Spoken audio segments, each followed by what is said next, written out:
第2章，女老乡。陈杰租住在深圳宝安区，和他一起合租的是一个名叫钱芳的女孩，年龄和我们相仿，外貌普通，满脸雀斑。我感觉与这个女孩相处并不愉快。果然，我只在那里待了2天。陈杰下班回来时，他就私下向陈杰抱怨我不注重卫生，上厕所不冲水。第2天又埋怨我浪费燃气。当时我感到相当不舒服，但是手头的资金有限，无法独自租房，只好忍耐。别理他。陈杰拍了拍我的肩膀，神情有些古怪地说：“对了，你每天都在外面找工作吧？可以多出去走走，稍微晚点回来。”当时我没搞明白陈杰的意思。第2天外面突然下起了瓢泼大雨，我睡过了头，10点多才醒，干脆决定放弃找工作。我刚醒没多久，突然听到隔壁房间传来嘎吱嘎啦的声音，这不是阿坤小旅馆的调调吗？我愣住了，还想求证一下，便听到前方发出奇怪的叫声，我吓得不敢乱动。我蒙在被子里给陈杰打电话，搞什么鬼啊？前方难道是干这种工作的？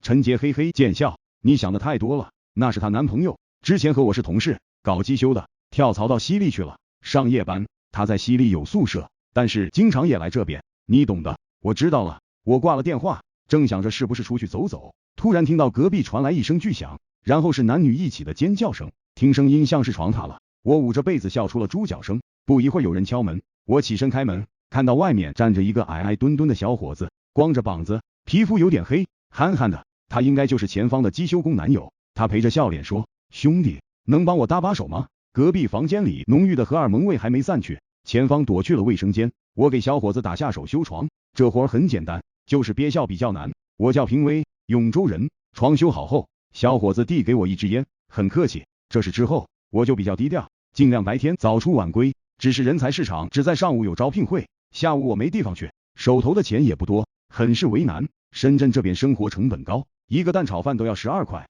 我去人才市场找工作，来回车费要8块，进人才市场每天还得花10块，所以我一天最省也要花50块。眼看着钱一点点花光，而工作又没有着落，我终于体会到了失业的痛苦。半个月后，我只剩下1000多块钱，但是工作仍然没有着落。走出人才市场，抬头看向深圳的天空，感觉这里的天空如此的压抑阴暗，让人感到难受。和往常一样，我没有直接回家，而是在南头关附近下了车。夏日炎炎，酷暑难耐，我躺在中山公园的躺椅上，心中充满绝望，不知道下一步该怎么走。突然，有人喊出了我的名字，陈斌。我吃惊的从椅子上坐起来，看到一个女人。这位女人很漂亮，皮肤白皙，丹凤眼，面若桃花，身材性感，散发着一股妩媚的气息。你真是陈斌！我的天，在深圳都能遇到风雅山的人，太有缘分了。他一下叫出了我们村的名字，我才想起他的名字，苏雪娇。遇到苏雪娇是个意外，她是我们乡的名人，初中毕业后就出来打工，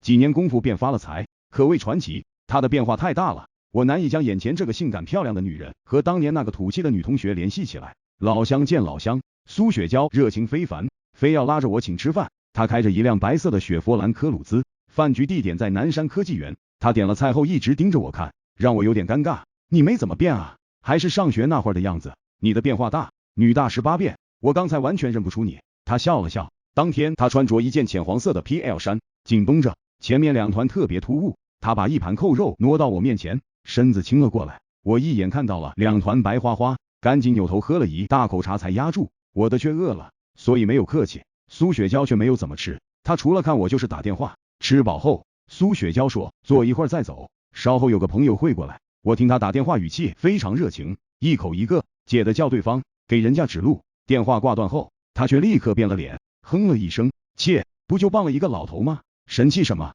坐了10多分钟后，来了一个女人，年龄比我略大一点，身形颀长，齐耳的短翠发，明快动人，脚下踩着一双厚底的凉鞋，脚丫上涂着淡淡的青色指甲油，很魅惑。苏雪娇热情的跟她拥抱，叫她君姐，然后让我也叫姐。我听到苏雪娇打电话了，心想她可能是个二奶，哪有这样低姐，所以我就没叫。女人悄悄地问苏雪娇，问我是不是她男朋友。苏雪娇的眼睛往我这边瞟，我很尴尬，借口抽烟溜了出去，有点土，你要打电一下，要不然带不出去。知道了，姐。半小时后，苏雪娇出来让我上车，她把车又开到了中山公园，停在一棵隐蔽的大榕树下，车没有熄火，空调吹得很舒服。苏雪娇问陈斌，我们老家那边是不是很多人说我坏话啊？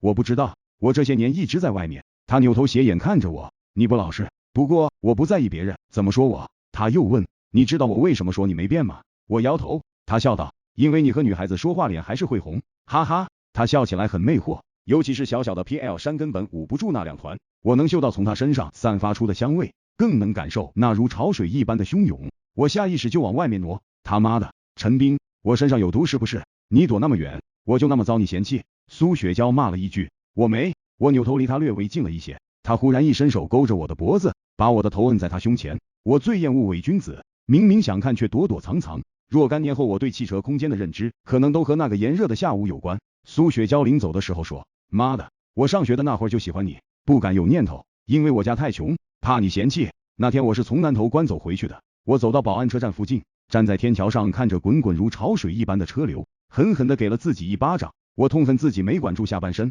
好色无罪，但是今天实在太荒唐。我一直觉得一个人要有点出息，必须要有基本的自律，所以我反感那些什么女人都碰的人，而今天我成了自己所反感的对象。回到家，进门就碰到了前方的机修工男友平威，小伙敦实可靠，见我就笑，兄弟回来了正好，一起。